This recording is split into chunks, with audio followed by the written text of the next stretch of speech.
J'ai voulu vous montrer, pour ouvrir cette nouvelle causerie, j'ai voulu vous montrer le président Macron devant le congrès de Versailles.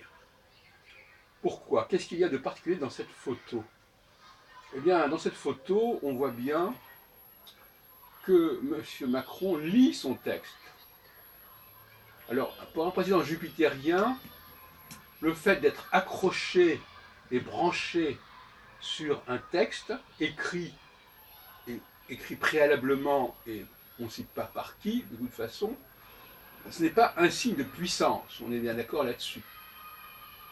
Le président jupitérien, il doit improviser, ou plus exactement, il doit être en pleine possession de ses moyens, il doit avoir confiance en lui, et il n'a pas besoin de s'accrocher à un texte écrit.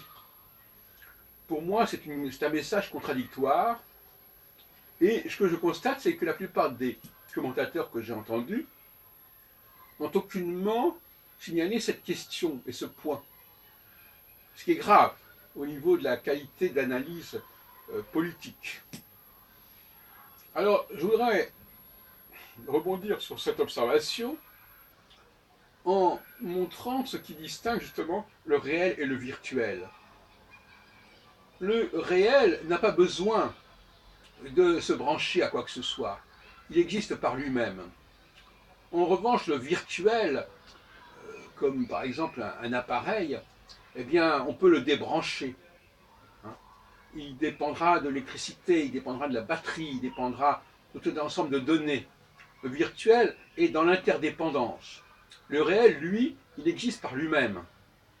Le virtuel peut être modifié à tout instant. Le réel, lui, il a une capacité de permanence infiniment plus grande. Et on pourrait continuer ainsi la liste. Ce qui montre bien qu'aujourd'hui, on n'arrive plus très bien à distinguer le réel du virtuel et surtout à comprendre que plus on est en haut de la hiérarchie, plus on est censé être dans le réel, et plus on est en bas de la hiérarchie, plus on se situe dans le virtuel. Alors ça, c'est une hiérarchie fondamentale qui finalement n'est plus conscientisée. Alors, je suis également frappé par un autre défaut méthodologique des observateurs et des commentateurs, qui nous parlent par exemple de la Ve République. Comme si la Ve République était ce qu'elle était devenue, alors qu'elle a connu des changements considérables. Ou encore, je viens d'entendre justement Michel Vivorca, interrogé dans l'émission On va plus loin, animée par Sonia Mabrouk, ou alors c'est son interlocutrice, je ne sais plus, qui dit le régime présidentiel veut que le président nomme le Premier ministre. C'est totalement faux. Il nomme le Premier ministre parce que c'est lui qui le nomme. De même que la reine d'Angleterre, elle nomme le Premier ministre. Mais elle ne le nomme pas en toute liberté. Elle nomme le Premier ministre parce que il a été choisi du fait des élections législatives. Le Premier ministre reste un élément fondamental du législatif. Il dépend du législatif et il ne peut pas être nommé s'il n'y a pas une majorité en face. Alors qu'on ne nous fasse pas croire qu'au cours des 60 dernières années les 60 années de la Ve République, il y a eu toujours un mécanisme qui a fait qu'automatiquement le président de la République a pu nommer, comme il l'entendait, le Premier ministre. C'est faux pour Mitterrand à 2 reprises déjà.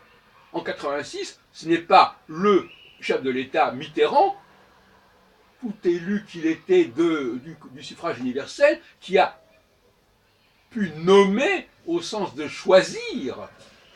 Il n'a fait que entériner quelque chose, à savoir qu'il a pris Chirac en 86 et qu'il a pris Balladur en 93, et ce n'était pas son choix, mais effectivement, il a été instrumenté pour le faire. Alors ne disons pas n'importe quoi. Et quand en 97, Chirac a nommé, si on peut dire pour reprendre l'expression malheureuse, a nommé Lionel Jospin, il ne l'a pas fait de gaieté de cœur, et il ne l'a pas fait du haut de sa stature présidentielle. Et ça a été imposé par le le suffrage des élections législatives de 97. Alors qu'on ne nous dise pas n'importe quoi. On ne peut pas supporter d'entendre des propos complètement débiles de cette façon, c'est insupportable. De la même façon, effectivement, comme je disais, la Ve République, elle a changé de nature, elle a changé même probablement d'esprit au cours de son existence. Alors qu'on ne nous dise pas, qu'on ne nous fasse pas de longues dissertations sur l'esprit de la Ve République en se contentant tout simplement de valider ou d'entériner ce qu'elle est devenue et ce qu'on en a fait.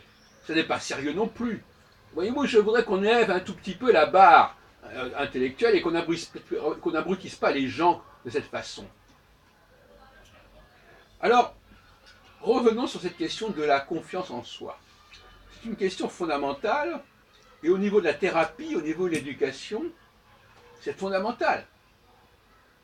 Un enfant doit avoir confiance en lui. Et il ne faut pas lui faire perdre cette confiance. Alors, c'est un peu